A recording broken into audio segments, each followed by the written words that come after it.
Yes, आज का session start करते हैं, व्हाई मार्केट इज फॉलिंग। सो सबसे पहला क्वेश्चन है, आप में से कितने लोगों को लगता है कि जल्दी ही 50,000 सेंसेक्स का लेवल आने वाला है? चैट बॉक्स में डालिए यस। आप में से कितने लोगों को लगता है जल्दी ही 50,000 का सेंसेक्स लेवल आने वाला है? चैट बॉक्स में डालिए यस।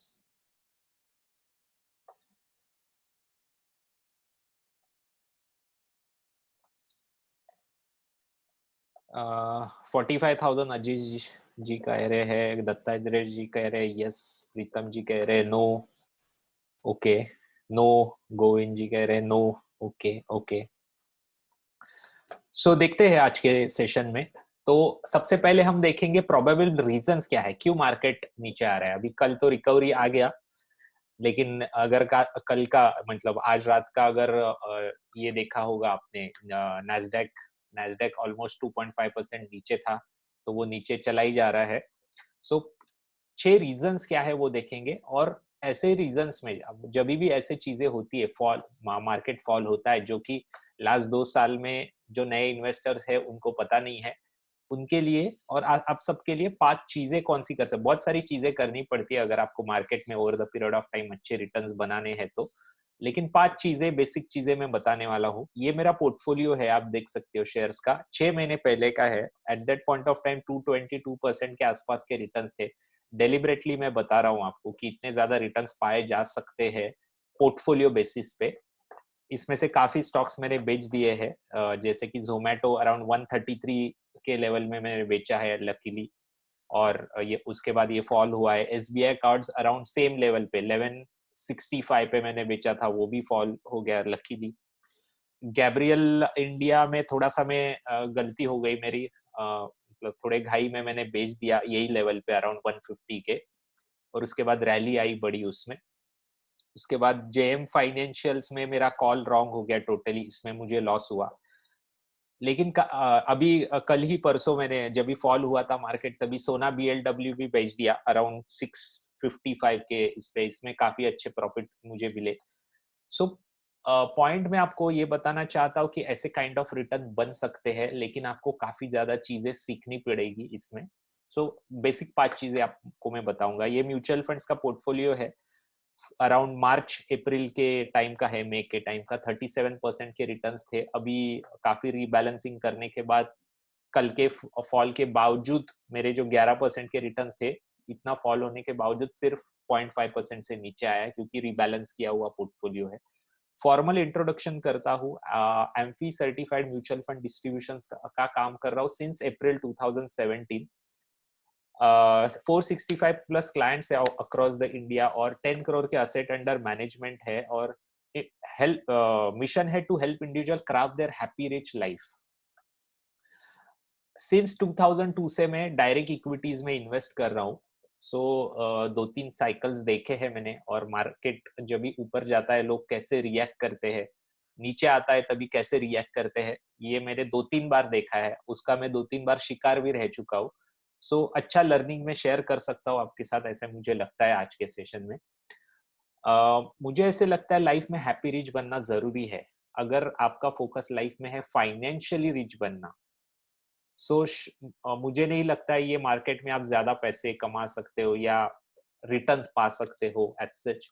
सो आपका फोकस रखना चाहिए लाइफ में हैप्पी रिच बनना। सो हैप्पी रिच बनना मतलब, अगर नेक्स्ट 5 इयर्स में आपको बड़ी कार खरीदी करनी है, उसके लिए आपके पास पैसे होने चाहिए।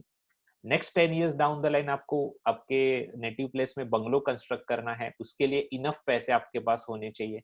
15 इयर्स डाउन द लाइन आपके बच्चों को आपको फॉरेन यूनिवर्सिटी में पढ़ाना है, उसके लिए आपके पास इनफ पैसे होने चाहिए।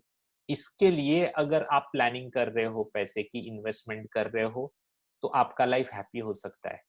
अगर फाइनेंशियली रिच बनने के लिए आप इन्वेस्टमेंट्स कर रहे हो, तो मुझे नहीं लगता है ज्यादा हैप्पीनेस आपको ज्यादा टाइम तक मार्केट दे पाएगा, क्योंकि मार्केट किसी को भी टिकने नहीं देगा। सो ये across the board theme line है, मतलब यूएस में देखिए या कोई भी इंटरनेशनल मार्केट देखिए, इंडियन मार्केट में देखिए, 15 साल तक कोई भी नहीं टिकता है कंसिस्टेंटली। सो पॉइंट है, 15 साल तक टिकने के लिए आपको हैप्पी रिच बनने का फोकस रखना चाहिए। जैसे कि इसके 4 स्टेप्स है। सबसे पहले आपको कर्जा मुक्त होना चाहिए। अगर आपके पास कोई भी कर्जा है, कोई भी टाइप का कर्जा है, तो आप हैप्पी रिच नहीं बन सकते हो। रीजन भी, आपके ब्रेन का मैक्सिमम पार्ट इसके ऊपर चलेगा कि नेक्स्ट महीने का ईएमआई कैसे भरूं।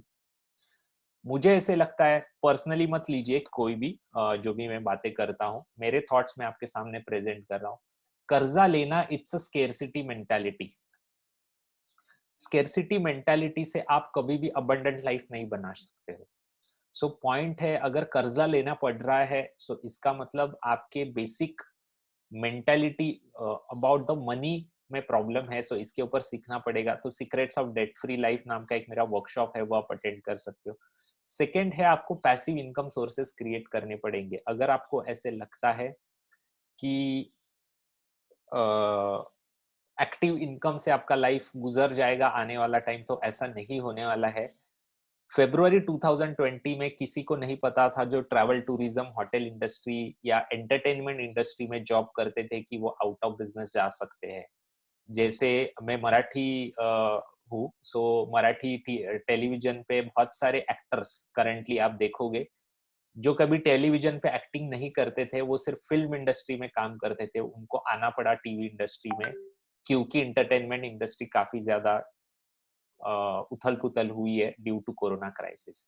अगर आप आईटी में जॉब करते हो, गवर्नमेंट जॉब करते हो, या बैंकिंग सर्विसेज में जॉब करते हो, तो आपका इनकम बढ़ा है लास्ट 2 सालों में।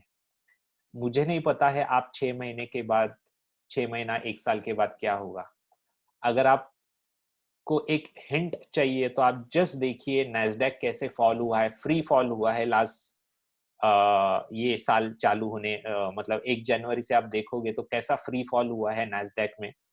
वो क्या इंडिकेशन दे रहा है, तो आईटी में बहुत बड़ा करेक्शन का इंडिकेशन दे रहा है। सो किसी का भी जॉब प्रोफेशन आज के दुनिया में सिक्योर नहीं हो सकता है।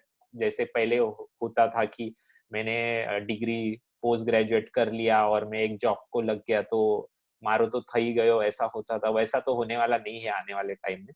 सो पैसिव इनकम सोर्सेस क्रिएट करने पड़ेंगे। थर्ड है, at any point of time आपके माइंड में सबसे पहले थॉट आना चाहिए कि प्रोटेक्टिंग योर वेल्थ कैसे करें। सो इस दुनिया के सबसे रिचेस्ट लोग हमेशा कंजर्वेटिव रहे हैं। कंजर्वेटिव का मतलब ऐसा नहीं होता है कि आप स्टेट बैंक ऑफ इंडिया की फिक्स डिपॉजिट करो। कंजर्वेटिव शब्द का मतलब ऐसा होता है कि वैल्यू एट रिस्क, ये शब्द का मतलब आप समझो। According to me, Yes Bank के स्टॉक में, 12 रुपए के स्टॉक में पैसे डालना इट्स एक्सट्रीमली रिस्की। 7,000 रुपए के बजाज फिनांस में इन्वेस्ट करना मेरे लिए बहुत ज्यादा सेफ लगता है मुझे। सो वैल्यू एट रिस्क आपको समझना जरूरी है। सो डायरेक्टली टॉपिक पे आते हैं। ये कल का निफ्टी लेवल है 17,277। मैं यहाँ पे डेलिबरेटली दिखाना चाहता हूँ 23। 1 सेकंड, मैं व्हाट्सअप जरा, वेब व्हाट्सअप बंद करता हूँ, वो आवाज आ रहा है बार बार।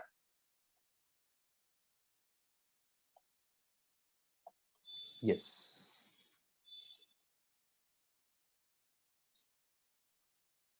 या सो आई होप आपको ये दिख रहा है। हाँ, यस।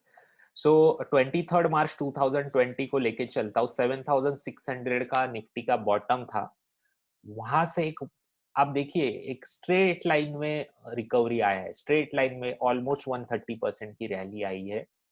उसमें थोड़ा सा करेक्शन बना है 5% का, ओनली 5% फ्रॉम द पीक। आप निफ्टी देखोगे तो 5-5.5% नीचे है ऑल टाइम हाई से, 6% नीचे है ऑल टाइम हाई से।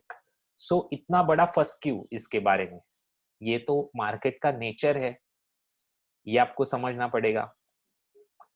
आप अगर लास्ट 5 दिन में देखो, सिर्फ 4% नीचे आया है मार्केट, कंपेयर टू नैस्डैक या फिर compare to Dow Jones, US के जो इंडेक्सेस है। नैस्डैक में फॉल देखो तो फ्री फॉल है, कल के दिन भी फॉल हुआ है बहुत बड़ा। उसके अगेंस्ट सिर्फ 4% का करेक्शन है लास्ट 5 दिनों में। सो मैं आपको ये चार्ट बताना चाहता हूँ। जो लोग लास्ट 2 इयर्स में आए हैं, जिन्होंने सिर्फ वन वे डायरेक्शन देखा है, उनके लिए मैं आपको बताना चाहता हूँ। 1980 से सेंसेक्स स्टार्ट हुआ मेजर करना, जिसको मॉडर्न इकोनॉमिक्स ऑफ इंडिया बोलते हैं। कितनी सारी चीजें उसमें हो चुकी थी। 100 का इंडेक्स था सेंसेक्स। अभी 57,000 के आसपास है। जो भी सब बुरा होना था वो हो चुका है इंडिया के हिस्ट्री में लास्ट 40 इयर्स में। 12-13 सरकारें चेंज हुई, 12-13 प्राइम मिनिस्टर हो चुके हैं। उसके बाद आप देखिए 1990 में राजीव गांधी असैसिनेशन हुआ, उसके बाद हर्षद मेहता स्कैम हुआ, उसके बाद 12 एक दिन अगर आपको नहीं याद होगा तो 12 मार्च 1993 को ब्लास्ट हुए थे, 12 ब्लास्ट एक ही दिन में, within a matter of 1 hour Mumbai में। One of the blast was in BSC exchange के इमारत में हुआ था। उसके बाद ऑलमोस्ट 1996 से लेके 2004 तक माइनॉरिटी गवर्नमेंट चली, प्राइम मिनिस्टर चेंज होते थे ऐसे। उसके बाद 2004 में आउट ऑफ द सॉर्ट्स, मतलब out of the blue moon, सब एग्जिट पोल बता रहे थे कि अटल बिहारी वाजपेयी गवर्नमेंट वापस आएगी, और out of the blue moon BJP हार गई। फिर ऐसी गवर्नमेंट बनी नेक्स्ट 5 इयर्स तक, जो कि जिसमें minority government on the support of left, जो कि लेफ्ट बोले जाते हैं कि जो रिफॉर्म्स होते हैं उसके अगेंस्ट होते हैं। लेकिन लेट मी टेल यू, वो 5 साल में जो रैली आई है सेंसेक्स में, जो गवर्नमेंट में लेफ्ट थे, जिनको पॉलिटिक्स समझ में आता है, जो एंटी रिफॉर्मिस्ट माने जाते हैं, उनके सपोर्ट पे जो गवर्नमेंट थी, उसमें जो रिफॉर्म्स हुए और उसमें जो मार्केट ने रैली दी है, ऐसे रैली आज तक कभी आई नहीं है। उसके बाद ऐसे चलते रहा। फिर बहुत सारे स्कैम्स हुए, सो कॉल्ड स्कैम्स ऐसे बोल सकते हैं, क्योंकि कोई भी प्रूव नहीं हो पाए स्कैम्स। उसके बाद मार्केट चलते रहा। क्रूड ऑयल $147 पहुंचा। क्रूड ऑयल पे इंडिया बहुत ज्यादा डिपेंडेंट होता है। उसके बाद मोदी गवर्नमेंट आई, फिर डिमोनेटाइजेशन हुआ, ऐसे चलते रहा सब। IL&FS क्राइसिस, जीएसटी इम्प्लीमेंटेशन, ऐसे सब चलते रहा। फिर भी आप देखिए वन वे डायरेक्शन में चल रहा है। अगर आप लॉन्ग टर्म ट्रेंड देखो तो, शॉर्ट टर्म में देखो तो कितने बड़े क्राइसिस, मतलब शार्प डाउनवर्ड मूवमेंट आए हैं, लेकिन एक अपमूव चालू है। क्यों चालू है? क्योंकि इंडिया एक ग्रोइंग नेशन है। सो इंडियन इकोनॉमी अगर आज 3 ट्रिलियन डॉलर की है, अगर 2027, 28, 29 तक 5 ट्रिलियन डॉलर की बन जाती है, तो ये जो रैली है ये चलती रहेगी। कुछ भी हो जाने दीजिए, यूपी में बीजेपी हार जाने दीजिए, 2024 में मोदी जी हार जाने दीजिए, कुछ भी हो जाने दीजिए, ये रैली चलेगी अगर अंडरलाइनिंग इकोनॉमी चलती है तो। और अगर आपका मैं उसके ऊपर आऊंगा टॉपिक के ऊपर, दो चीज के ऊपर मार्केट चलता है, दो बेसिक चीजों के ऊपर। प्रॉफिटेबिलिटी होनी चाहिए और लिक्विडिटी होनी चाहिए, पैसा होना चाहिए। लोगों के पास पैसा होना चाहिए शेयर्स खरीदी करने के लिए, और वही चीज खरीदी की जाती है जिसमें प्रॉफिट होता है। सो जब भी मार्केट फॉल होता है, आपको दो ही क्वेश्चन पूछने हैं खुद को, कि मार्केट क्यों गिर रहा है, लिक्विडिटी के वजह से गिर रहा है या प्रॉफिटेबिलिटी की चेक वजह से गिर रहा है। सो अगर लास्ट ये 4-5%, 6% का फॉल आप देखो, तो रिजल्ट सीजन चालू है। सबके रिजल्ट्स निकाल के देखिए। टॉप के जो कंपनी है, जैसे Bajaj finance, ICICI bank, axis bank, outstanding results है। अगर आपको वो समझ आती है रिजल्ट्स कैसे होते, तो आउटस्टैंडिंग। बजाज फिनेंस, जिसके पास से हम वो 8 महीने का ईएमआई इंटरेस्ट फ्री लोन लेते हैं, 26 लाख इन्वेस्टर ऐड किए हैं अक्टूबर, नवंबर, दिसंबर क्वार्टर में। आप इमेजिन कर सकते हो, कोरोना से इकोनॉमी उभर रहा है, ऐसे टाइम पे 26 लाख नए इन्वेस्टर ऐड किए हैं उन्होंने।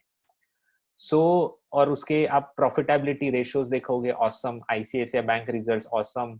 बहुत छोटे छोटे कंपनियां हैं। एनआईआईटी का कल रिजल्ट आने वाला है, आप देखिए 29 तारीख को रिजल्ट है, कैसा कितना अच्छा आएगा, देखिए। सो प्रॉफिटेबिलिटी ये प्रॉब्लम मुझे बिल्कुल भी नहीं लग रहा है। लिक्विडिटी प्रॉब्लम हो सकता है, अगर लिक्विडिटी ये प्रॉब्लम है तो शॉर्ट टर्म प्रॉब्लम है, प्रॉफिटेबिलिटी ये प्रॉब्लम है तो लॉन्ग टर्म का प्रॉब्लम है, ये हमेशा देखना पड़ेगा। सो अभी देखते हैं 6 रीजंस कि क्यों मार्केट करेक्शन में आया है।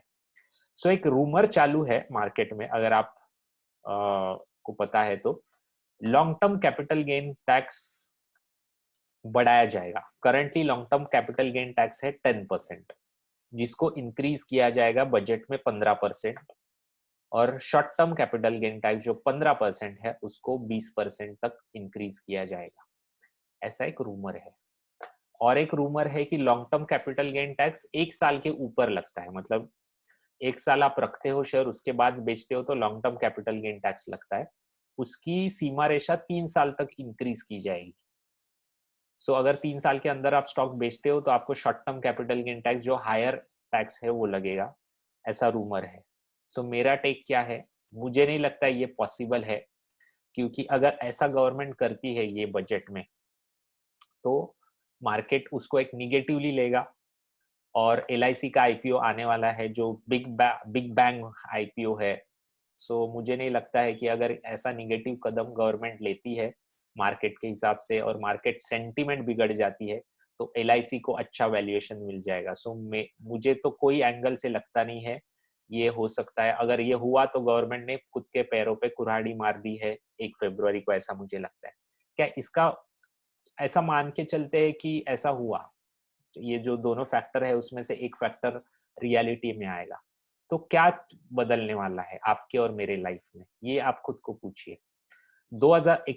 31 जनवरी 2018 याद कीजिए, 31 जनवरी 2018 को सेम रूमर था। उसके पहले long term capital gain tax equity related products के ऊपर नहीं होता था, हुआ करता था 31 जनवरी 2018। 1 फरवरी 2018 के बजट में गवर्नमेंट ने अनाउंस कर दिया कि long term capital gain tax लगेगा 10%। उससे मार्केट सेंटीमेंट निगेटिव हो चुकी थी, मार्केट शार्प करेक्शन हुआ, करेक्शन चलते रहे, स्मॉल कैप मिड कैप टूटते रहे, नेक्स्ट 2 इयर्स तक टूटते रहे। लेकिन अगर आप स्मॉल कैप और मिड कैप म्यूचुअल फंड्स में आप इन्वेस्ट करते हो, 4 साल के बाद देखिए आपके रिटर्न्स, क्या फर्क पड़ा वो 10% टैक्स इंट्रोड्यूस करके। आप तो आज भी स्मॉल और मिड कैप के म्यूचुअल फंड्स में इन्वेस्ट करते हो या म्यूचुअल फंड्स में। सो ये सब चीजें होती है, ये सेंटिमेंटल चीजें होती है और इसके ऊपर आपका कोई कंट्रोल नहीं है। सो मुझे नहीं लगता इसको ज्यादा आपको भाव देना चाहिए और कुछ भी फर्क नहीं पड़ेगा आपके इन्वेस्टमेंट और स्ट्रेटजी में। क्या बजाज फाइनेंस का प्रॉफिट कम होगा? मुझे नहीं लगता है। अगर प्रॉफिट देगी वो 30% से ग्रो होने वाली कंपनी है तो आपको इन्वेस्ट करना चाहिए, क्या फर्क पड़ता है लॉन्ग टर्म और शॉर्ट टर्म कैपिटल गेन से। सेकेंड चीज, market is discounting BJP victory, sorry BJP defeat in UP. So आप में से बहुत सारे लोगों को बुरा लग सकता है, क्योंकि आप में से बहुत सारे लोग मोदी के फॉलोअर्स हो सकते हैं, मोदी जी के फॉलोअर्स। तो अगर मैं फैक्ट बताऊं तो यूपी में बीजेपी के चांसेस बहुत कम है वापस रिपीट होने के, अगर आपको रियलिटी में पॉलिटिक्स समझ में आती है तो। अगर रैशनल व्यू में लूँ तो बीजेपी के चांसेस बहुत कम है। So market is expecting a populist budget, और यूपी अगर बीजेपी हारती है तो 2024 में सेंटर में बीजेपी आने का कोई चांसेस नहीं है। सो इसके लिए ऐसी पॉपुलिस्ट बजट दी जाए सो दैट यूपी ये सबसे बड़ा स्टेट है जहाँ की जिसकी पॉपुलेशन 20 करोड़ है, जहाँ से ऑलमोस्ट 80 एमपीज आते हैं, जहाँ पे बीजेपी ने ऑलमोस्ट 65 एमपीज जीते हैं। सो वो बचाना बहुत इंपॉर्टेंट है, इसके लिए पॉपुलिस्ट बजट मिलेगा रहेगा, ऐसे मार्केट को लग रहा है। मेरा क्वेश्चन वापस आपको उल्टा है, क्या फर्क पड़ता है?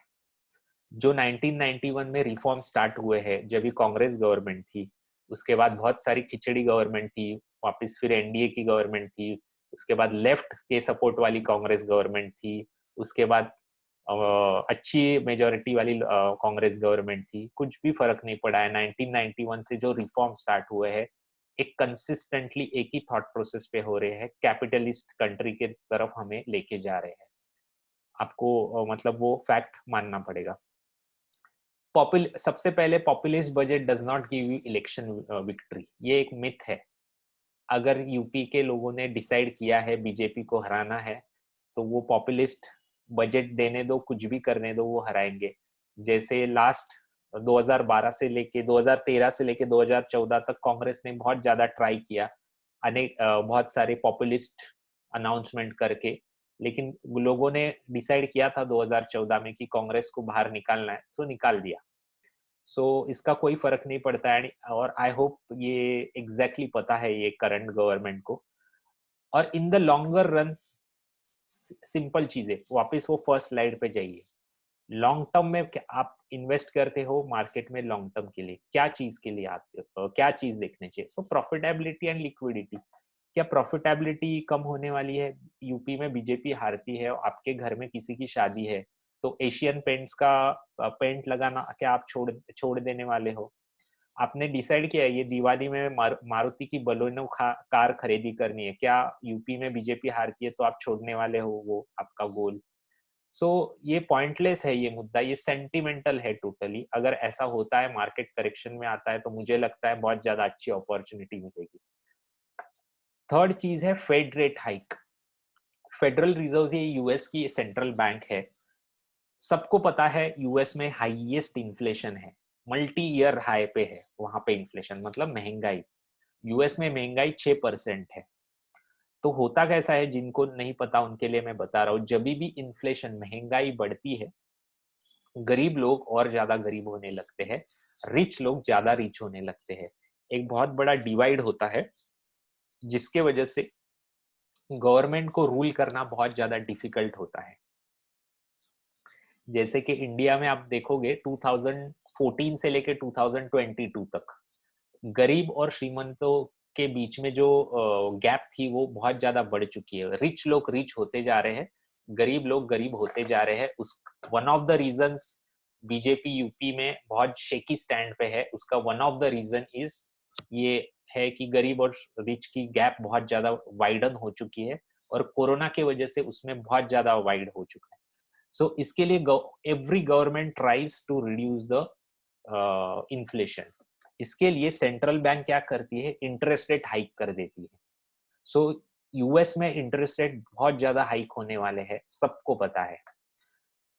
आरबीआई इंडिया में ऐसा होने वाला है, यस। आरबीआई भी ये रेट हाइक करने वाली है। आने वाले टाइम में आपके होम लोन के इंटरेस्ट रेट बढ़ने वाले हैं, फिक्स डिपॉजिट के इंटरेस्ट रेट बढ़ने वाले हैं। सो सब ऑल ओवर द वर्ल्ड ये होने वाला है। इससे क्या होता है, तो लोगों का जो झुकाव होता है टूवर्ड्स फिक्स्ड इनकम, जैसे मैं अगर RBI state bank of India मुझे 8% का फिक्स डिपॉजिट का इंटरेस्ट रेट दे, तो शायद मैं मार्केट में इन्वेस्ट करने के बजाय मेरा मोस्ट ऑफ द पैसा स्टेट बैंक ऑफ इंडिया की फिक्स डिपॉजिट में डालूं।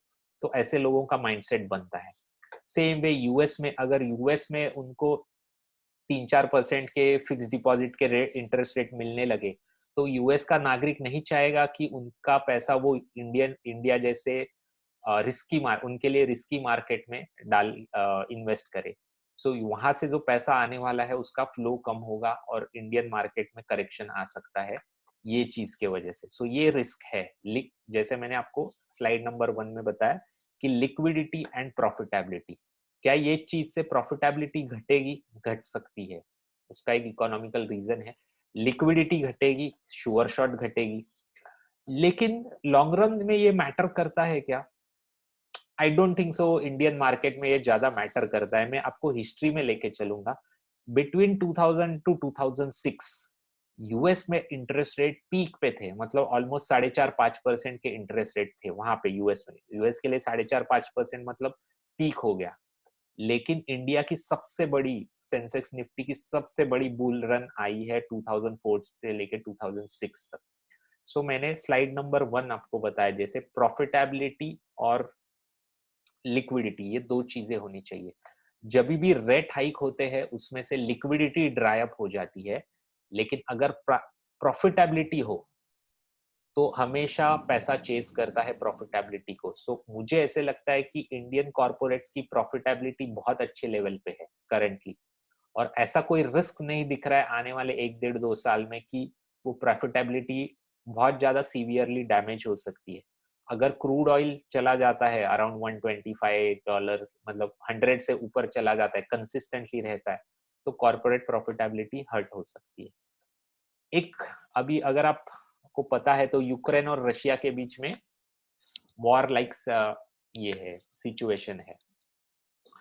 तो आज आप सिंपल में आप एक मान लीजिए हर एक के पास एक न्यूक्लियर वेपन है, so full fledged war is highly unlikely. सब कंट्रीज अपने खुद के प्रॉब्लम में इतने उलझे हुए हैं कि दूसरे के ऊपर वो अटैक करना और उसका सोशल और इकोनॉमिक इम्पैक्ट झेलने के लिए कोई भी कंट्री आज उसकी एबिलिटी नहीं है, including United States of America.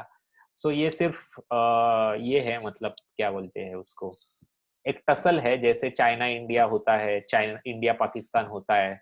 वो पाकिस्तान बॉम्ब डालेगा हमारे ऊपर, हम उनके ऊपर बॉम्ब डालेंगे, वो चलते रहता है। सो इससे ज्यादा इससे कुछ हो सकता है ऐसा मुझे नहीं लगता है।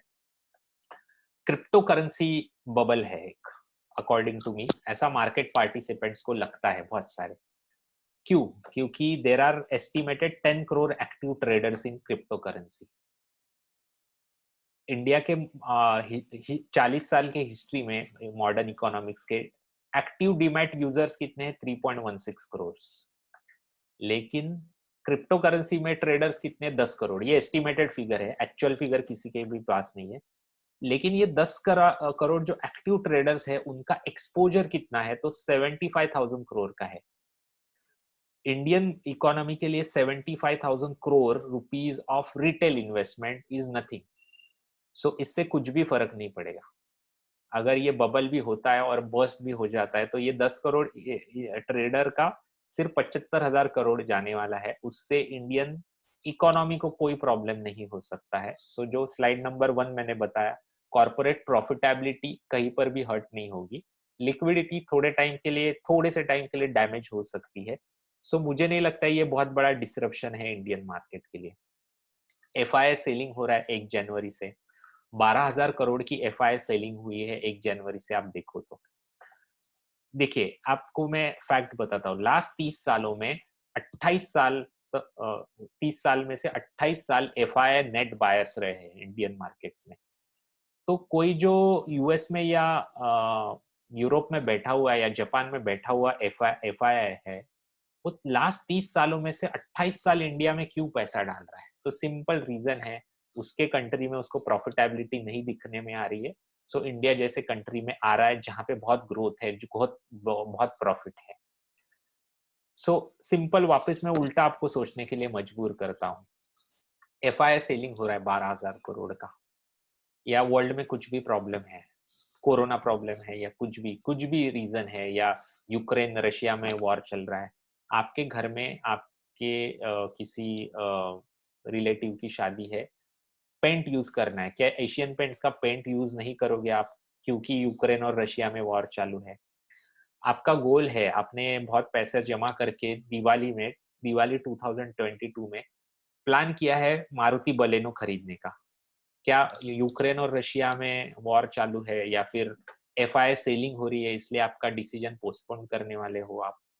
सो पॉइंट है, इंडिया में प्रॉफिटेबिलिटी रहेगी क्योंकि ग्रोथ है, यंग जनरेशन है, बहुत सारे डेमोग्राफिक फैक्टर्स हमारे फेवर में है। सो जो यूरोप और जापान और यूएस में जो बैठा हुआ एफआईआई है ना, आज नहीं तो कल आने वाला है। करंटली ये 12,000 करोड़ सिर्फ जो सेलिंग हुई है ना, वो ईटीएफ मनी है, ईटीएफ मनी। सो ईटीएफ मनी आप थोड़ा सा समझिए, ईटीएफ मनी क्या होता है? जो आप अगर इंडेक्स फंड्स में इन्वेस्ट करते हो, सो इंडेक्स फंड्स या ईटीएफ में अगर इंडेक्स इन्वेस्ट करते हो ना, तो उनको कोई फर्क नहीं पड़ता है इन्फोसिस बाय कर रहा है या एनआईटी बाय कर रहा है या वर्धमान टेक्सटाइल का स्टॉक बाय किया जा रहा है, बजाज फिनांस बाय, उनको कोई फर्क नहीं पड़ता है। वो सिर्फ इंडेक्स देखेंगे। 17,000 का निफ्टी, 16,000 का निफ्टी, 17,000 का निफ्टी है तो सेल कर दो, 16,000 का निफ्टी है तो बाय कर लो।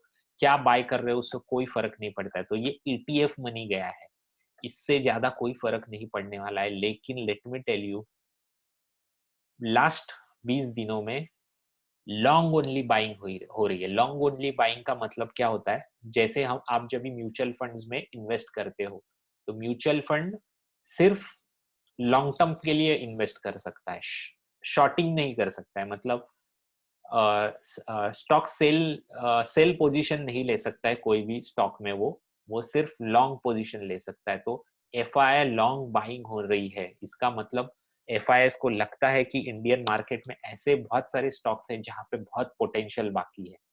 ईटीएफ मनी जा रहा है लेकिन लॉन्ग ओनली बाइंग हो रही है। सो आप अगर टेंशन में आए हो तो आपके लिए बहुत पॉजिटिव साइन है। And FII will come, don't worry, एक बिल्कुल भी टेंशन मत लीजिए। बीजेपी हारती है और मार्च महीने में 10 मार्च को, तो भी एफआईआई आएंगे, आप उसका कोई चिंता मत कीजिए। अभी ऐसे मार्केट में 5 चीजें करनी है आपको, बेसिक चीजें हैं एकदम। सबसे पहले, stop rear view investing. HDFC bank ने लास्ट 20 सालों में मल्टी बैगर रिटर्न दिए। एचडीएफसी बैंक का स्टॉक नीचे आया, समझो मार्केट की फॉल चालू रहा आने वाले टाइम में, और एचडीएफसी बैंक का स्टॉक नीचे आया तो मैं उसको खरीद लेता हूँ। ऐसी अगर आपकी इन्वेस्टिंग स्टाइल है तो आप ज्यादा पैसे नहीं बना सकते हो। रीजन मैं आपको बताता हूँ।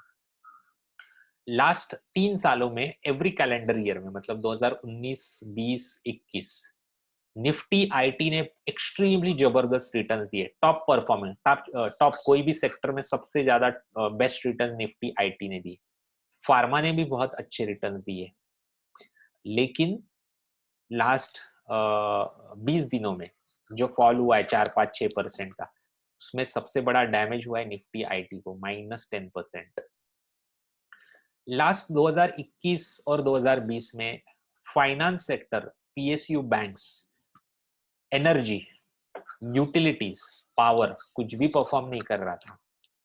मार्केट 6-7% नीचे है, लेकिन यूटिलिटीज ने 11% के रिटर्न दिए वही पीरियड में। पावर ने 10% रिटर्न दिए, energy 7.9, PSU banks 4.9, bank Nifty 4.1, despite Nifty is 6% down. So point मैं आपको ये बताना चाह रहा हूँ, रेयर व्यू इन्वेस्टिंग।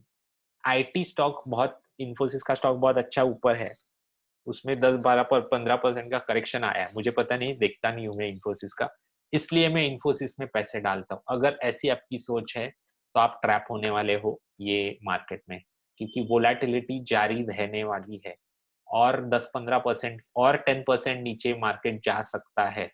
सो ऐसे टाइम पे अगर पास्ट रिटर्न देख के आप इन्वेस्ट करोगे तो कैसा हाल रहेगा मैं आपको बताता हूँ। सिंस 2009 से लेके 2020 तक के कैलेंडर ईयर में कौन से सेक्टर ने कितने रिटर्न दिए, इसका ये चार्ट फोटो है। सो 2009 में मेटल्स ने रिटर्न्स दिए 234%।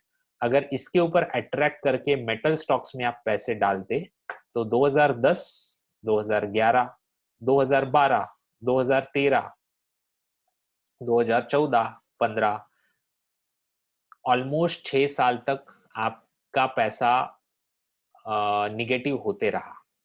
उसके बाद सडनली 2016 में मेटल्स ने रिटर्न दिया है। सो कभी भी पास्ट रिटर्न्स पे मत जाइए। एवरी टॉप परफॉर्मिंग सेक्टर आप देखिए। 2010 में देखिए कंज्यूमर ड्यूरेबल्स 68% रिटर्न, 2011 में -17, वापस रिकवरी आया।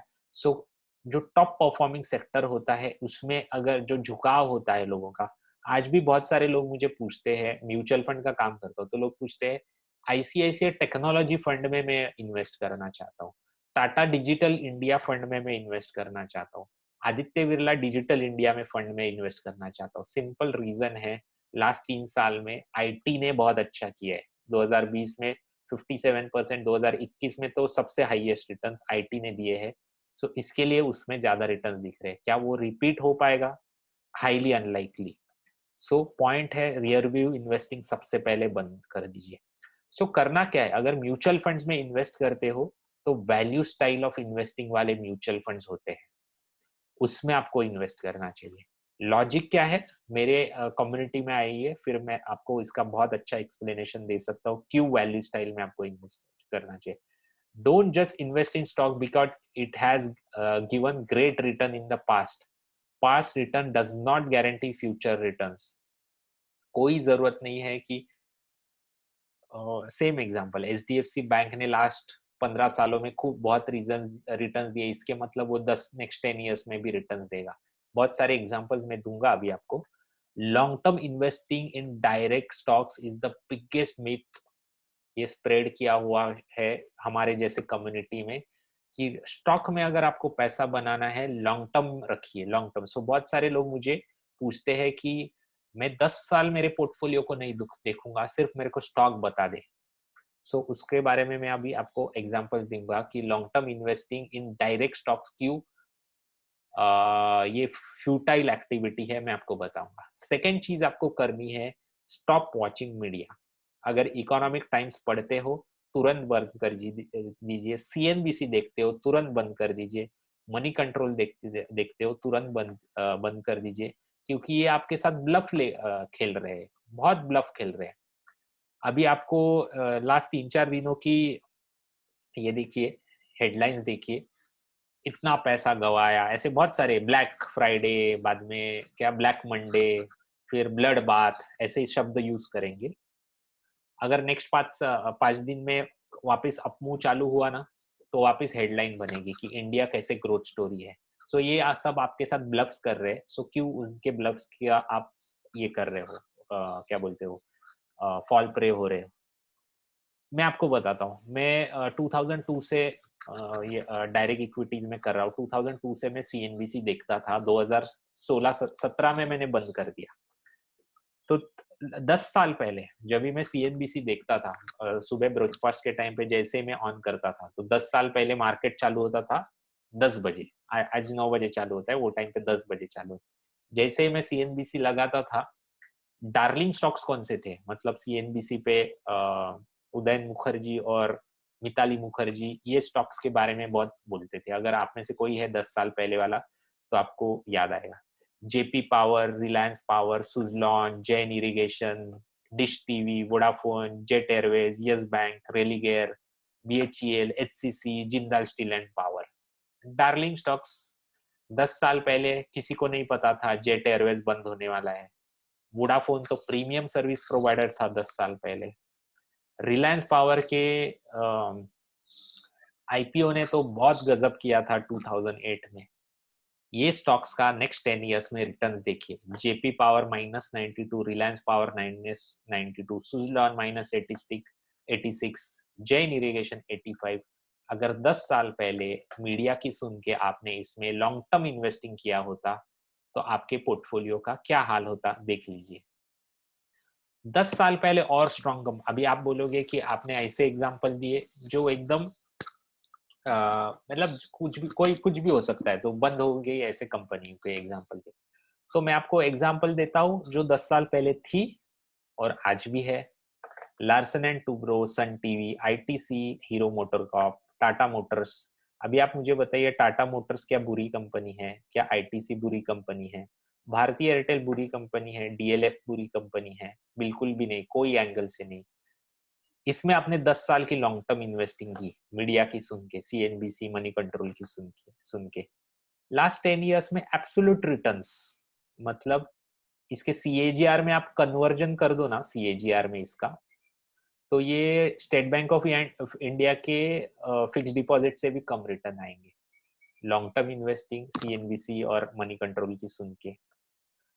3 साल पहले छोटा टाइम फ्रेम लेते, 3 साल। MMN financial, Coal India, IndusInd bank, bank of Baroda, Bandhan bank, Maruti Suzuki. इसमें से कौन सी कंपनी मुझे आप बताइए ये बुरी कंपनी है? एक भी कंपनी इसमें से बुरी नहीं है। जिसकी बैलेंस शीट बेकार है, ऐसी एक भी कंपनी नहीं है इसमें। नेक्स्ट 3 इयर्स में रिटर्न्स देखिए ये तीनों स्टॉक्स में और सब स्टॉक्स में। सो पॉइंट है, लॉन्ग टर्म इन्वेस्टिंग ऐसा कुछ होता नहीं है। अभी मैं आपको बताता हूँ, रिटेलर जो है ना, मैंने वो बहुत ढूंढा। एक स्लाइड था, एक फोटो था मेरे पास। ये प्रेजेंटेशन बनाने के टाइम पे मैंने बहुत ढूंढा, उसको मिला नहीं। नहीं तो आपको मैं बता था कि कैसे रिटेल इन्वेस्टर ट्रैप हो जाते हैं डायरेक्ट इक्विटीज में।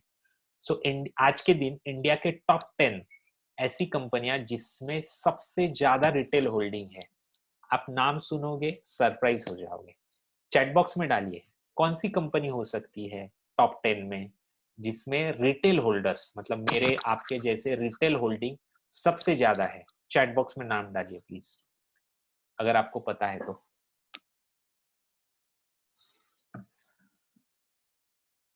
कर्णम जी ने कहा है, आई गेस आपका नाम बराबर लिया। सुजलॉन, गोपाल जी ने कहा पेटीएम, आईटीसी।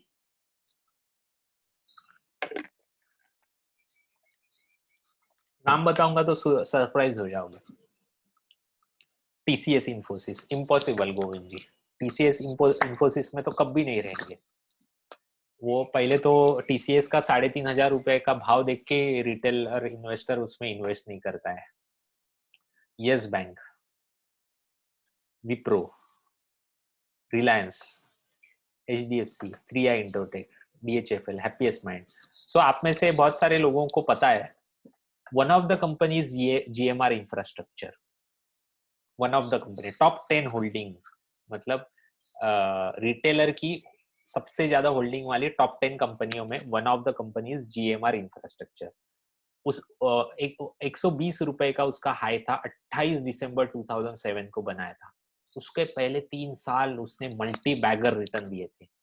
आज देखिए क्या हाल हुआ है, 29 रुपए का स्टॉक है और उसका चार्ट परफॉर्मेंस देखिए। उसके बाद वक्रांगी ऑल टाइम हाई बनाया था 19 जनवरी 2018 को 446। आज देखिए स्टॉक का हाल क्या है।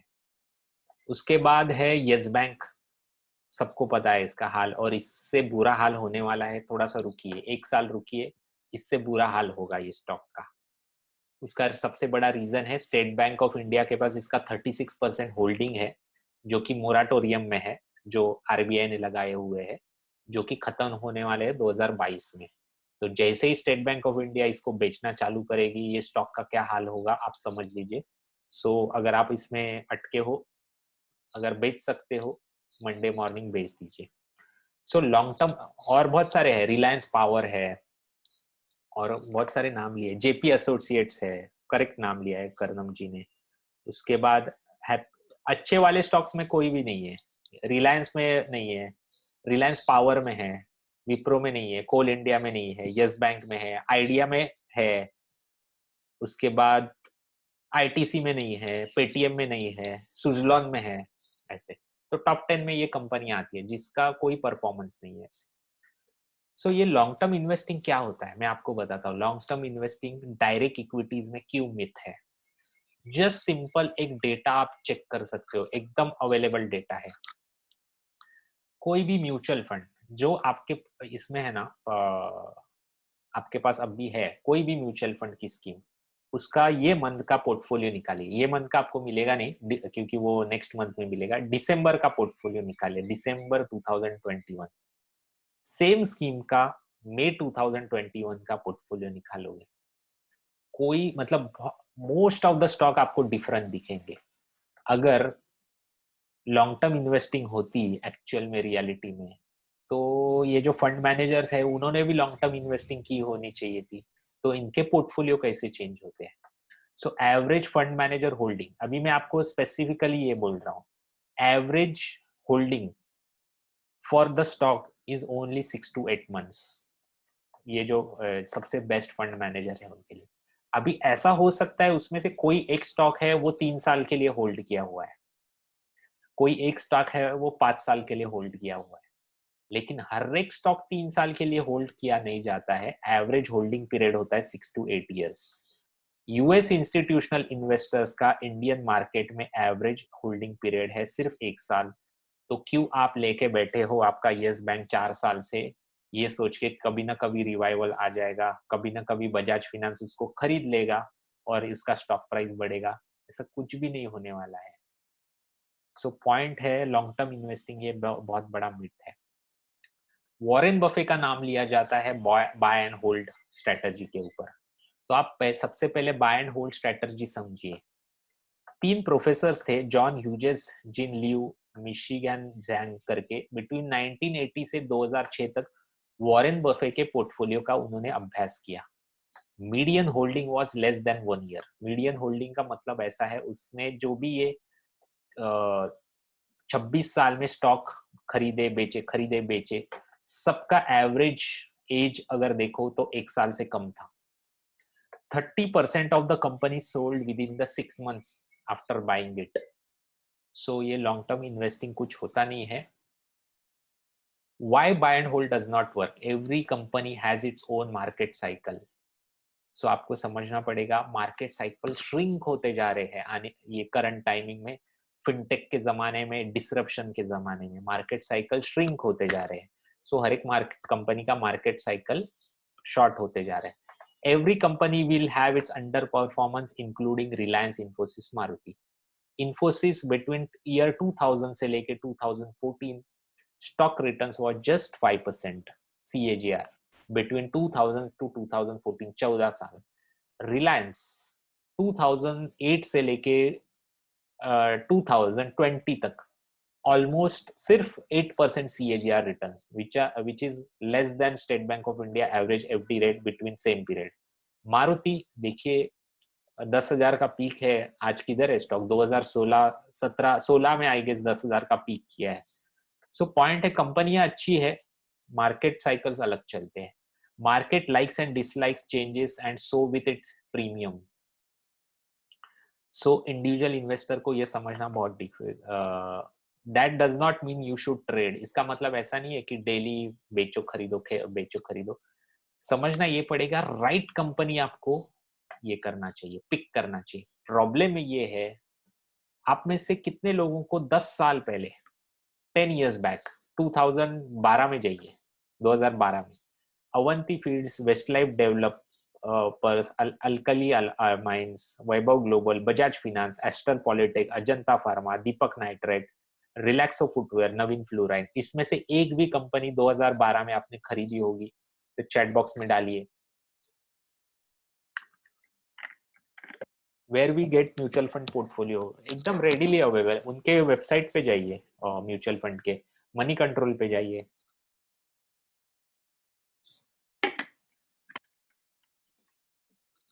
One time Maruti is best, another time DMart is best. Yes, market cycle होते हैं सबके। सो इसमें से I don't think so 57 total participants है, एक ने भी इसमें से एक भी कंपनी ली होगी। गोपाल जी ने अल्कली अमाइंस ली है, दैट्स ग्रेट, ऑसम, मतलब आपके लिए मतलब hats off actually. Next 10 years में इसमें रिटर्न्स देखिए, ये 10 साल में कितने रहे। अवंती फीड्स, वेस्टलाइफ, अल्कलिया माइंस, ये ऐसे काइंड ऑफ रिटर्न, ये काइंड ऑफ रिटर्न्स है। सो पॉइंट मैं आपको बताना चाहता हूँ, ये रिटेल इन्वेस्टर का काम नहीं है इसको फाइंड आउट करना। सो अगर आप, पॉइंट कहाँ से आया था? पॉइंट ये आया था कि one sec, stop watching media. Media आपको अवंती फीड्स 10 साल पहले नहीं बता था, मीडिया आपको 10 साल पहले रिलैक्सो नहीं बता था, अब भी वो बताएंगे। रिलैक्सो अब भी आपको बताएगा। मीडिया 10 साल पहले आपको वेस्टलाइफ नहीं बताता, अल्कली अमीन्स नहीं बताता, अभी बताएंगे। दीपक नाइट्रेट 4 साल पहले नहीं बताता, आज बता रहा है। अभी दीपक नाइट्रेट का मैं एक स्टोरी बताता हूँ। Aditya Birla pure value fund नाम का एक फंड है, उसने ये दीपक नाइट्रेट पिक किया था 2015-16 में, और वो mutual fund scheme consistently under performer रहा 4 से 5 साल तक, टिल 2020। और जैसे ही दीपक नाइट्रेट भागा, उसके बाद वो स्कीम ने आउटस्टैंडिंग रिटर्न्स दिए हैं लास्ट 1.5-2 सालों में। अभी वही आउटस्टैंडिंग रिटर्न्स देख के लोग Aditya Birla pure value fund में इन्वेस्ट करने जाएंगे। पॉइंट है, Aditya Birla pure value fund लेना चाहिए था आपको 2015, 16, 17 में। सो ये फंड मैनेजर का काम होता है लॉन्ग टर्म इन्वेस्टिंग, या कौन से स्टॉक में लॉन्ग टर्म करना, कौन से स्टॉक को शॉर्ट टर्म करना। सो इंडिविजुअल बेसिस पे टीवी देख के आपको ये सब स्टॉक्स नहीं मिलने वाले हैं। सो आपको अगर एक्सपेक्टेशन है इसमें ऐसा नेक्स्ट 10 इयर्स के लिए अवंती फीड्स आपको सीएनबीसी देख के मिलेगा, तो वो नहीं मिलने वाला है। उसके लिए सीखना पड़ेगा, बहुत सारी चीजें करनी पड़ेंगी। तीसरी चीज करनी है practice asset allocation, extremely important, extremely ignored fact when market is bull run, जैसे लास्ट 2 साल में है। तो मेरा एक फेवरेट एग्जांपल है, आप में से मोस्ट ऑफ द लोगों ने ये सुना होगा, Amar Akbar Anthony, 3 investor. Actual data में आपको बता रहा हूँ, एग्जांपल हाइपोथेटिकल है, डेटा एक्चुअल है। 13 फरवरी 2020 में, जब भी मोदी जी को भी नहीं पता था कि इतना बड़ा डिजास्टर होने वाला है इंडिया में, वो टाइम पे अमर जो लॉन्ग टर्म इन्वेस्टिंग का शिकार था, उसने 1 लाख रुपए 10 लाख रुपीज इन्वेस्ट कर दिए Aditya Birla flexi cap fund में। वो टाइम पे इसका नाम अलग था, फ्लेक्सी कैप फंड में इन्वेस्ट कर दिए। निफ्टी था 12,174। नेक्स्ट 40 डेज में मार्केट 40% डाउन, -37.48% डाउन। 10 lakhs का पोर्टफोलियो बन गया 6,13,000। जस्ट इमेजिन, आज आप पैसे इन्वेस्ट करते हो ये सोच के लॉन्ग टर्म के लिए मैं इन्वेस्ट कर रहा हूँ नेक्स्ट 5 years, और आपने 10 लाख रुपए इन्वेस्ट किए, नेक्स्ट 40 डेज में अगर उसके 6 लाख बन जाते हैं, क्या आपका माइंड सेट होगा? आप में से कितने लोग वो इन्वेस्टमेंट सस्टेन कर पाएंगे? ये जस्ट खुद को क्वेश्चन पूछिए। मोस्ट ऑफ द लोग ये सस्ते देख नहीं सकते हैं ये सब चीज। सो इसके ऊपर तोड़ क्या है मैं आपको बताऊंगा। अकबर थोड़ा सा कंजर्वेटिव था, उसने 55 lakh rupees Aditya Birla flexi cap में इन्वेस्ट कर दिए, 5 लाख रुपीज फिक्स डिपॉजिट में डाल दिए। सेम एंथनी 23 मार्च जैसे ही आया, अमर आ गया टेंशन में, करूं क्या अभी मैं, 10 लाख के हो गए 6 लाख 40 दिन में, अभी क्या होगा, और मार्केट नीचे जाएगा, कोरोना कभी चलेगा पता नहीं, ऐसे सब थॉट्स वो टाइम पे थे लोगों के माइंड में।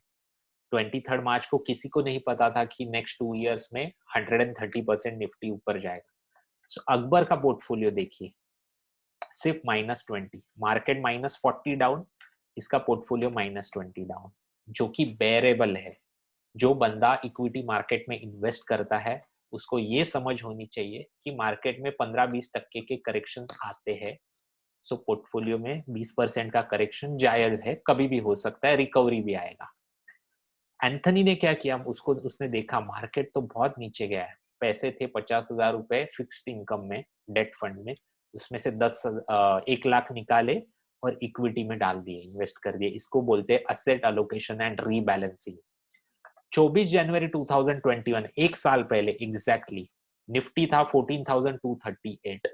अमर जिसने 10 लाख रुपए इन्वेस्ट किए थे, उसका पोर्टफोलियो बना 11 लाख 11 लाख 45,000 रुपीज, 14% के रिटर्न्स। निफ्टी ने रिटर्न्स दिए +16.95 और इसके पोर्टफोलियो में ये दिए 14%, 2% कम है निफ्टी से।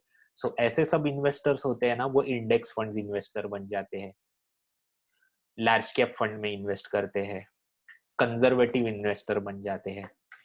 एंथनी का पोर्टफोलियो देखिए, उसने स्टार्टिंग में रिस्क कितने पैसे पे लिया था, 5 लाख, जो इक्विटी में था 5 लाख, तो उसका डेट या फिक्स्ड इनकम में पड़ा हुआ था। 50% रिस्क लेके निफ्टी से 2% ज्यादा रिटर्न कमा पाए, सिंपल चीज किया, असेट एलोकेशन किया। सो पॉइंट है, अगर आप ऐसे सोचते हो 100% पैसा डाल के इक्विटी मार्केट में लॉन्ग रन में आपके बहुत रिटर्न्स बनने वाले हैं, ऐसा नहीं होता है, मार्केट आपको टिकने नहीं देगा। सो पॉइंट है, नेक्स्ट 10 to 15 ईयर्स अगर मार्केट में आप बने रहे तो आपके बहुत अच्छे रिटर्न बनेंगे। मार्केट में 10 to 15 ईयर्स बने रहने के लिए आपको सबसे बड़ा हेल्प करता है असेट एलोकेशन। ये 23 मार्च को आप अभी आप सोचिए, 1 करोड़ आपकी मेहनत की कमाई है, आपने इक्विटी मार्केट में डाला है, सोच के लॉन्ग टर्म के लिए इन्वेस्ट करता हूँ, नेक्स्ट 40 डेज में उसका 60 लाख हो जाता है, क्या आप सस्टेन करोगे? ये खुद को क्वेश्चन पूछिए। सो दो चीजें होनी चाहिए, साहस एंड औकात। मार्केट में इन्वेस्ट करने के लिए साहस होना चाहिए, औकात होना चाहिए। अभी एक एग्जांपल लेते हैं, बहुत सारे लोग ये करते हैं, मैं ब्लू चिप स्टॉक्स में इन्वेस्ट करूंगा, सबसे अच्छे स्टॉक्स में।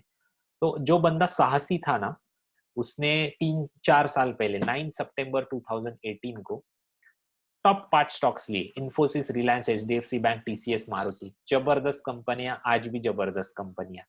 5 लाख रुपए इन्वेस्ट किए, 1-1 लाख रुपए सब में डाल दिए, तो इतने स्टॉक्स आए, ये स्टॉक का भाव था। 23 मार्च 2020 को 5 लाख का पोर्टफोलियो गिर के हुआ 3,82,000, फिर भी कम गिरा कंपेयर टू मार्केट। और उसके एग्जैक्टली 3 साल बाद, मतलब 3 साल ये डिसेंट पीरियड होता है, 3 साल बाद उसकी इन्वेस्टमेंट वैल्यू बन गई 8,28,000, खुश हो गया बंदा, 65% रिटर्न्स इन 3 इयर्स, गुड, मतलब ऑलमोस्ट 20-22% के CAGR रिटर्न्स, जो अच्छे रिटर्न्स माने जाते हैं। अगर ये बंदे ने एक सिंपल चीज किया होता, मतलब नाइन्थ, सॉरी नेक्स्ट स्लाइड दिखाता हूँ, सॉरी हाँ, नाइन्थ, वही सेम टाइम पे, रादर देन 1-1 लाख 50,000 इन्वेस्ट करता, 2,50,000 इन्वेस्ट करता टॉप 5 स्टॉक्स में, बचे हुए 2,50,000 डेट फंड में इन्वेस्ट करता, तो 23 मार्च को उसका पोर्टफोलियो गिर के कितना होता, 4,71,000। अभी जस्ट देखिए, जिसने पूरा 100% पैसा इक्विटी में डाला है, उसका पोर्टफोलियो बना है 3,82,000, और जिसने 50% डाला है, उसका पैसा बन गया 4,75,000। आप खुद को क्वेश्चन पूछिए, आप ये जगह पे खुद हो, आपने 50 लाख रुपए डाला है और आपका हो गया 38 लाख, वो बेरेबल है कि 50 लाख का 47 लाख हुआ है, वो बेरेबल है? खुद को क्वेश्चन पूछिए। ये होता है असेट एलोकेशन के वजह से। अभी ऑन द कॉन्ट्ररी इसके पास और 22,76,000 रुपीज बचा हुआ है, अगर यही डेट को फॉल जो मार्केट में हुआ है 23 मार्च को, इसने वापस यही पैसा ये Infosys, Reliance, HDFC bank, TCS के स्टॉक में डाला होता, नया बाइंग किया होता, तो उसके शेयर्स बढ़ जाते, एवरेज कॉस्ट नीचे आ जाता, और तो सेम 3 साल के पीरियड में उसके रिटर्न्स देखिए 9,75,000 रुपीज, 5 लाख के हो गए 9,70,000, 50 लाख के हो गए 97,35,000 रुपीज इन 3 ईयर्स, डबल पैसे हो गए, 119% के रिटर्न्स हुए। रिस्क ली कितनी इनिशियल इस पे 50% पे। ये कमाल होता है असेट अलोकेशन का, जो कि कोई प्रैक्टिस नहीं करता है। जब भी बुल मार्केट होता है असेट अलोकेशन प्रैक्टिस करिए, वो आपको टिकने की औकात देगा। मार्केट जब भी गिरता है तभी साहस देगा, साहस और औकात से ही रिटर्न्स बनते हैं over the period of time. साहसी लोग, सिर्फ साहस से आपके रिटर्न्स नहीं बनते। Hire a professional adviser. So 2 photo डाला हुआ है। सो कोई बता सकता है ये फोटो में कौन 2 जेंटलमैन है? जरा चैट बॉक्स में डालिए।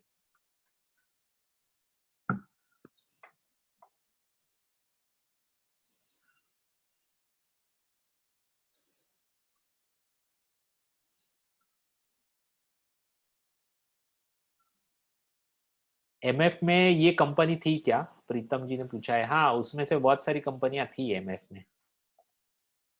दूसरे कौन है? किसी को पता है क्या? दूसरे वॉरेन बफे सब, मतलब करेक्ट आंसर है आपका, राइट आंसर है।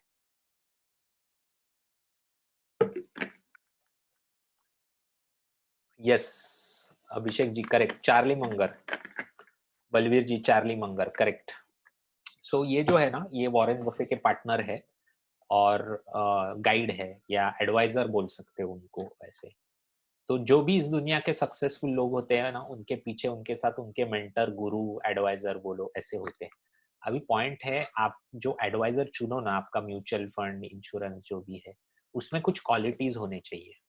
अगर वो आपको बेचने के लिए आया है, म्यूचुअल फंड स्कीम बेचने के लिए आया है, तो वो गलत एडवाइजर है। तो क्या क्या होने चाहिए?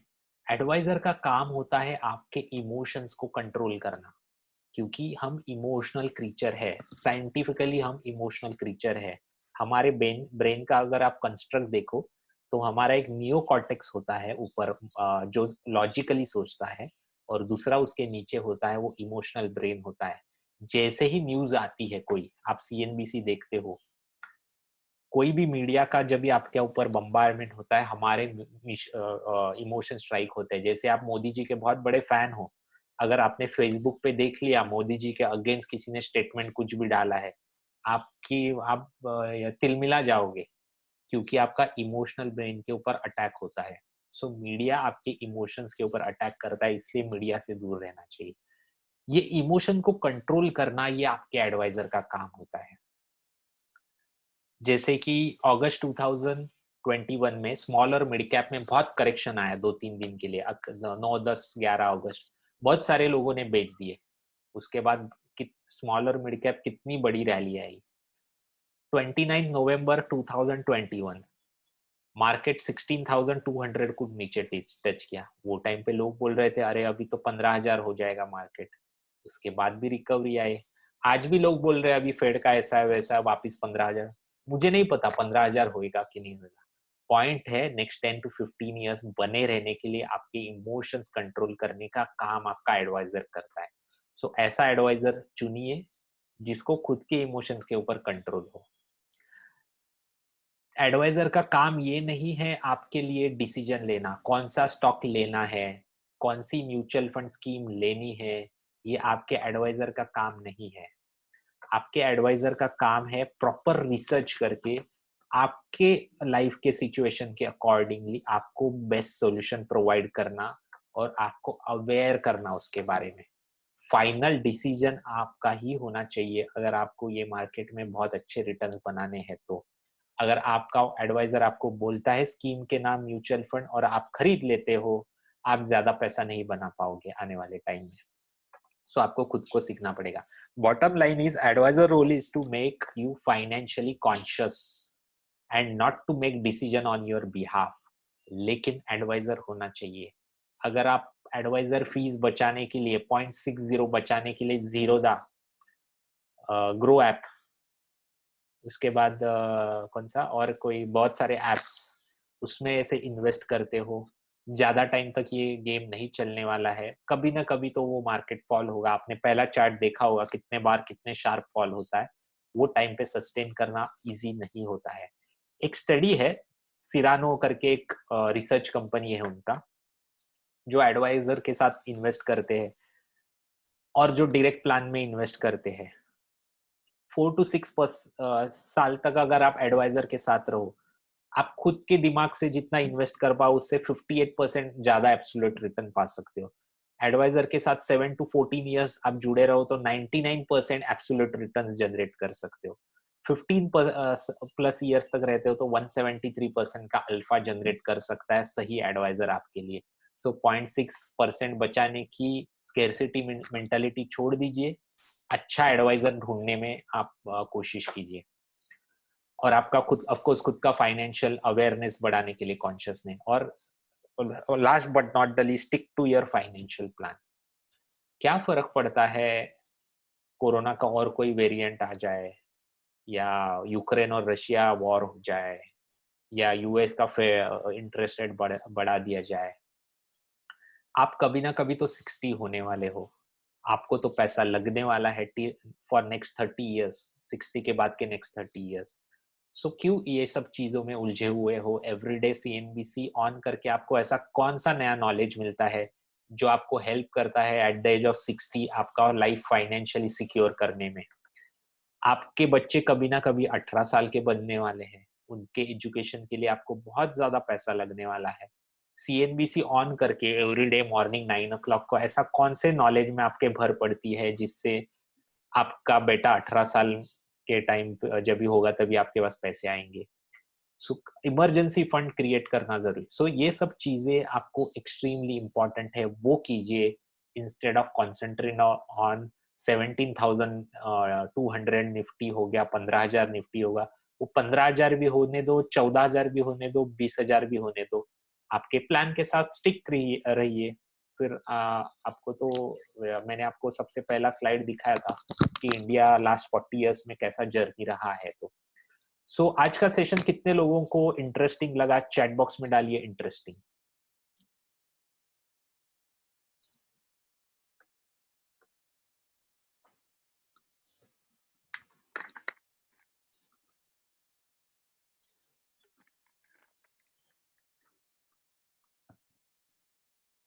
ग्रेट। मेरा एक कम्युनिटी है जिसमें और भी आपको इंटरेस्टिंग चीजें मिल सकती है। मेरा एक वर्कशॉप है, secrets of happy rich action plan. अगर एट द एज ऑफ 45 या अर्ली फाइनेंशियल रिटायरमेंट चाहते हो तो कहाँ पे इन्वेस्ट करना चाहिए, कौन से इंस्ट्रूमेंट में, म्यूचुअल फंड में करना है तो कौन से म्यूचुअल फंड स्कीम्स में करना चाहिए, कैसे करना चाहिए, शेयर्स में करना है तो कैसे करना चाहिए, गोल्ड में करना है तो कैसे, रियल एस्टेट में फॉर्चून बनाना है तो कैसे बनाना है, ये सब चीजों का आंसर आपको ये वर्कशॉप में मिलेगा। 4 घंटे का है ऑलमोस्ट, फर्स्ट सेकेंड 3 फरवरी 7 से 8 के बीच में। आप में से कितने लोग इंटरेस्टेड है ये वर्कशॉप अटेंड करने में? पेड वर्कशॉप है, इसका फीस है लेकिन इतना नॉमिनल है कि आई गेस आपको ये करना चाहिए। आप में से कितने लोग इंटरेस्टेड है ये वर्कशॉप का अटेंड करने में? चैट बॉक्स में डालिए इंटरेस्टेड। फिर मैं इसका फीस बताता हूँ, नॉर्मल फीस। इसके साथ मैं बोनसेस बोनसेस भी देने वाला हूँ, और एंड ऑफ द सेशन तक रुकोगे तो और भी डिस्काउंट दूंगा नॉर्मल फीस में। आप में से कितने लोग इंटरेस्टेड है? चैट बॉक्स में डालिए interested. Great great great great. Yes, great. Normal fees है इसका 2,999। एंड ऑफ द सेशन तक रुके रहिए, फिर मैं आपको एक लिंक दूंगा जिसमें वो 15 मिनट्स तक वैलिड रहेगी, उसमें और डिस्काउंट मिलेगा आपको। बोनसेस क्या है फीस में? यही फीस में तो bonus number 1 is secrets of debt free life workshop. सबसे पहला स्टेप होता है, अगर आपको हैप्पी रिच लाइफ बनाना है तो कर्जा मुक्त होना पड़ेगा आपको। एचडीएफसी बैंक लास्ट 25 सालों में, अगर 25 साल पहले 1 करोड़ इन्वेस्ट किए होते तो आज 30 करोड़ हो गए एचडीएफसी बैंक में। क्यों हो गए? क्योंकि आप और मेरे जैसे बहुत सारे लोगों ने, इंडिया के बहुत सारे लोगों ने अपने लाइफ के 20 साल बर्बाद किए उनको होम लोन का ईएमआई भरने में। पॉइंट है, डेट फ्री लाइफ कैसे बनाना है, कैसे रहना है, बहुत सारे लोग मुझे पूछते हैं, अरे मुझे घर तो चाहिए ना। तो आज इंडिया जैसे कंट्री में नेक्स्ट 5 टू 7 इयर्स में प्रॉपर प्लानिंग करके आप विदाउट होम लोन घर ले सकते हो। कैसे? ये वेबिनार वर्कशॉप में आपको आंसर मिलेगा 3rd, 4th एंड 5th मार्च को। Bonus number 1। Bonus number 2, secrets of happy rich action plan, मैंने आपको बताया। अर्ली फाइनेंशियल रिटायरमेंट में कहाँ पे इन्वेस्ट करना है, इसका जवाब आपको मिलेगा।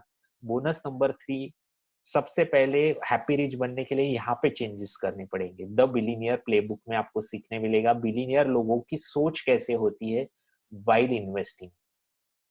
नॉर्मल आपके जैसे और मेरे जैसे लोग, सबसे पहला थॉट मन में आता है कि मैं ये शेयर में पैसा डालता हूँ, म्यूचुअल फंड डालता हूँ, कितने रिटर्न्स मिलेंगे। बिलीनियर लोगों के माइंड में सबसे पहला क्वेश्चन आता है, जो भी चीज में मैं इन्वेस्ट करूंगा उसकी वैल्यू मेरे फेवर में कितनी है। जैसे कि according to me, Yes Bank के स्टॉक में कोई वैल्यू नहीं बची है। 7,000 रुपीज बजाज फाइनेंस के स्टॉक में बहुत ज्यादा वैल्यू है। ये वैल्यू एट रिस्क, ये बिलीनियर लोगों को समझ में आता है परफेक्टली। इसके लिए यस बैंक के स्टॉक में बहुत ज्यादा रिटेल इन्वेस्टर है, बजाज फाइनेंस में कोई रिटेल, मतलब बहुत रेयर रिटेल इन्वेस्टर बहुत कम है, क्योंकि वैल्यू नहीं समझ में आती है। सेकेंड है टैक्सेशन। जो भी चीज में आप इन्वेस्ट करोगे 15 साल के बाद बेचोगे, उसके ऊपर टैक्सेशन का इम्पैक्ट आने वाला है। वो कैसे मिनिमाइज करने का, कैसे वो कितना आएगा, इसका कैलकुलेशन बिलियनियर लोगों के पास डे 1 पे होता है। कॉस्ट, जो चीज में आप इन्वेस्ट कर रहे हो उसकी कॉस्ट कितनी है। फॉर एग्जाम्पल, रिलायंस आपने 2008 साल में लिया होता, आज तक आपने होल्ड किया होता, तो आपके रिटर्न्स बनते 7-8-9% के, लेकिन आपकी कॉस्ट कितनी रही। आपके सामने लास्ट 13 साल में मार्केट यहाँ कितना ऊपर चला गया, लेकिन रिलायंस के स्टॉक में सिर्फ 8-9% के रिटर्न गए। तो बहुत ज्यादा बड़ी कॉस्ट आपने पे की है रिलायंस होल्ड करने के लिए लास्ट 13 सालों में। तो कॉस्ट समझना इम्पोर्टेंट है। और चौथा है लिक्विडिटी। आपने बहुत सारे लोगों ने प्रॉपर्टी ले लिए है, क्या 10-15 सालों में वो आप बेच पाने वाले हो, ये क्वेश्चन है। लिक्विडिटी ये बहुत इश्यू होता है। सो ये सब सोच होती है बिलीनियर लोगों की। 15, 16, 17 फरवरी को ये वर्कशॉप होगा। बोनस नंबर 4 है मार्केट आउटलुक सेशन। जब तक आप अंडरलाइनिंग इकोनॉमिक्स नहीं समझते, आपको नहीं समझ में आएगा मार्केट क्यों ऐसा कर रहा है। आज मैं बहुत खुश हूँ मार्केट करेक्ट हो रहा है, अगर कल मार्केट करेक्ट होगा और मुझे खुशी होगी, क्योंकि अंडरलाइनिंग इकोनॉमिक्स मुझे पता है कि इंडियन जो फंडामेंटल्स है उसमें कोई चेंज नहीं हुआ है। ये सिर्फ सेंटिमेंटल है या फिर लिक्विडिटी हर्ट हो रही है शॉर्ट टर्म में, इसके वजह से मार्केट नीचे जब जब भी आपको ये इकोनॉमिक्स समझेगा ना सिंपल लैंग्वेज में, आप भी आश्वस्त हो जाओगे। सो ये सीखना जरूरी है। हर महीने में एक सेशन होता है, 12 सेशन आप अटेंड कर सकते हो अगर ये फीस पे करते हो तो। रिकॉर्डिंग मिलेगा ना सर? यस मिलेगा। बोनस नंबर 6 वही है, फेसबुक का ग्रुप है पेड मेंबर्स का, जिसके अराउंड 180 मेंबर्स है। जैसे ही आप फी पे करते हो, इसमें आपको ऐड हो जाना है ये फेसबुक ग्रुप में। इसमें सब वीडियोस अपलोड हो जाते हैं जो पेड कम्युनिटी के लिए होते हैं। नवंबर 2020 से ये कम्युनिटी है, वो टाइम से आज तक जितने भी वीडियोस फॉर पेड मेंबर्स के लिए है, ये सब आपको इसमें देखने मिलेंगे। सो आज आप फी पे करते हो तो अर्लियर वीडियोस भी आप देख सकते हो ये कम्युनिटी में। स्मार्ट इन्वेस्टर सीरीज, आपको स्मार्ट इन्वेस्टर बनना पड़ेगा।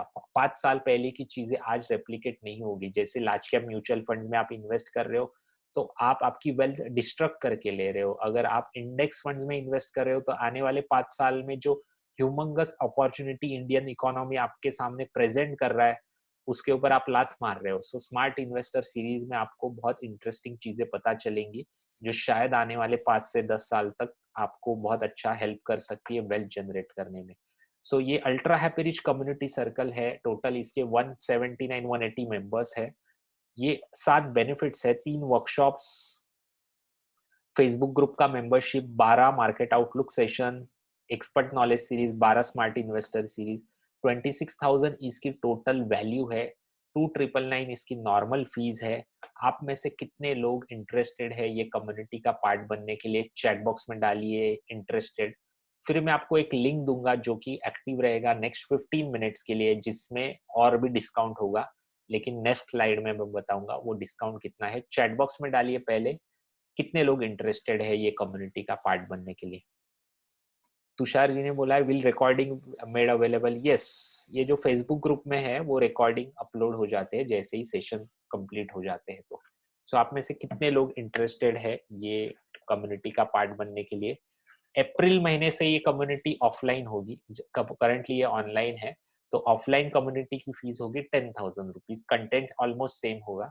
सो आज ड्यू टू कोरोना आपको वही चीज कुछ कम फीस में मिलने वाली है, जो कि next class timings evening generally होते हैं, लेकिन आपका अगर मिस हो गया तो आप फेसबुक ग्रुप में वो वीडियो अपलोडेड देख सकते हो।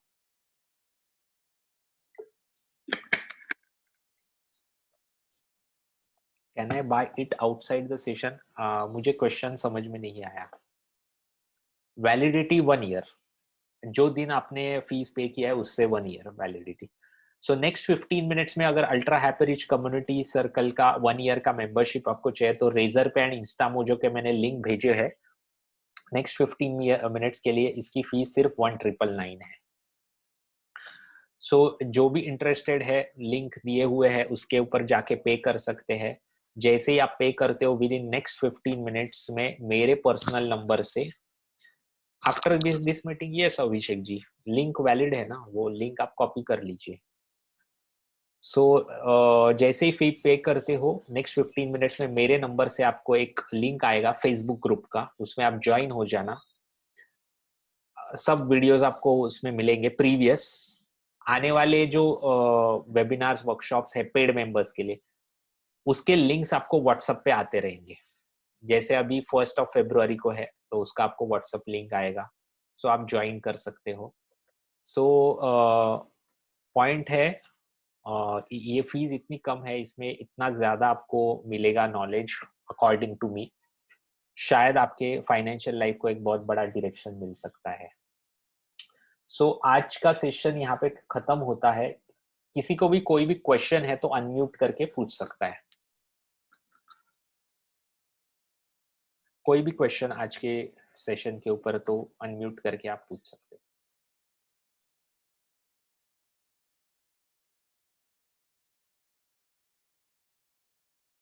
सो ग्रेट, सो या या गोविंद जी। सर जी, यस अभी जो आपने बताया था सेशन में कि ये मतलब यहाँ हम कुछ यूट्यूब पे वीडियो देखते हैं तो वो बोलते हैं कि लॉन्ग टर्म के लिए इसको होल्ड करके रखो। राइट। इक्विटी या स्टॉक में आप लेते हो पोजीशन, तो उसको लॉन्ग टर्म के लिए जैसे 10 ईयर 12 ईयर या 15 ईयर। बट अभी आपने जो सेशन में अपडेट इंफॉर्मेशन ये दिया है कि जैसे भी जिस सिचुएशन में आपका बेनिफिट हुआ है तो वो आपको क्विट करना है वहां से, राइट? तो ये नहीं सब मैंने दो ऐसे चीज। नहीं मैंने ऐसे नहीं बोला, आपको बहुत ज्यादा फंडामेंटल एनालिसिस सीखना पड़ेगा। कोई भी चीज ओके। क्यों रन अप कर रही है वो आपको उसका लॉजिक आपको पता होना चाहिए। वो ओके। हाँ, वक्रांगी ये कभी भी ये कॉल नहीं था। वक्रांगी ने बहुत ज्यादा रिटर्न दिए लेकिन वो फंडामेंटली कभी भी अच्छा कंपनी नहीं था, तो रिटेलर उसमें फंस ओके। गए। सो हम्म। आईआरसीटीसी का एग्जांपल ले लीजिए, कोई राइट राइट जस्टिफिकेशन राइट। नहीं है आईआरसीटीसी 6,500 वगैरह टच करके आए, कोई जस्टिफिकेशन नहीं है। सो पॉइंट हम्म। मैं आपको वही बताना चाहता हूँ, फंडामेंटल एनालिसिस विदाउट सीखे डायरेक्ट इक्विटी इन्वेस्टिंग ज्यादा फ्रूटफुल नहीं होती है। या फिर आप बहुत हम्म। सारे एडवाइजरी फर्म्स है उनका आप बाकायदा फी पे करके एडवाइजरी सर्विसेज लीजिए, आपका अच्छा पोर्टफोलियो बनेगा।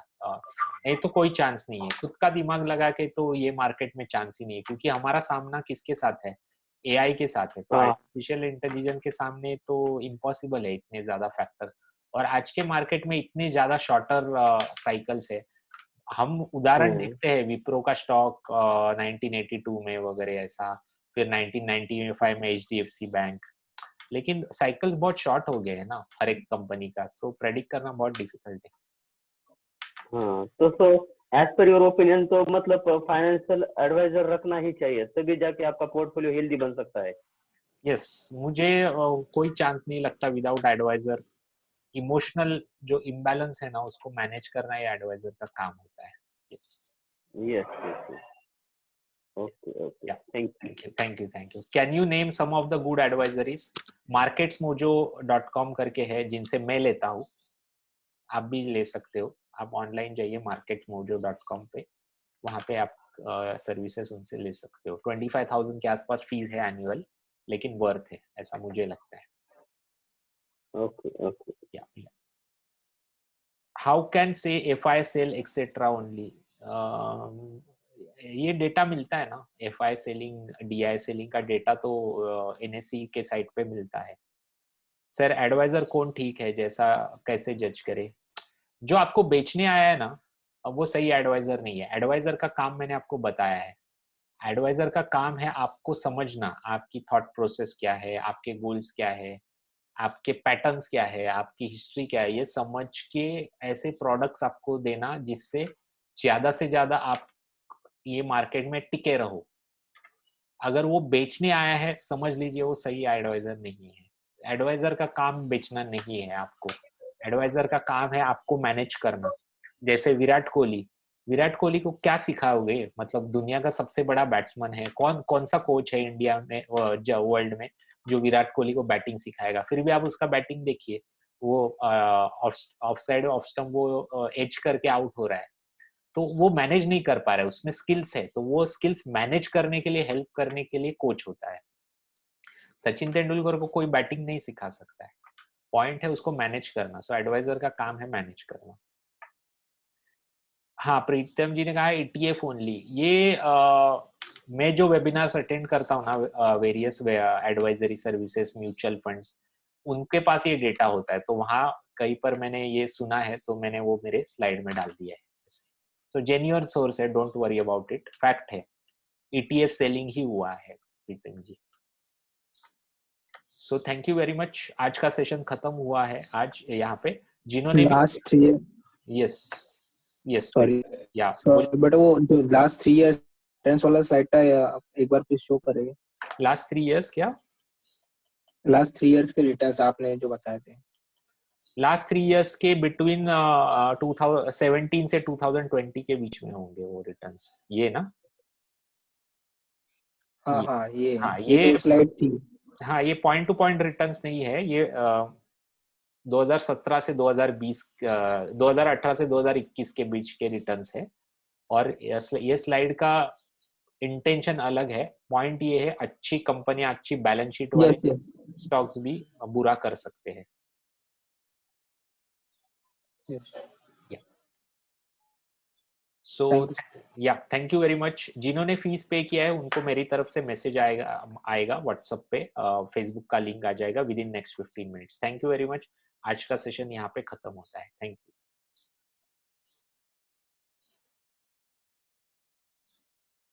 Thank you, thank you, thank you.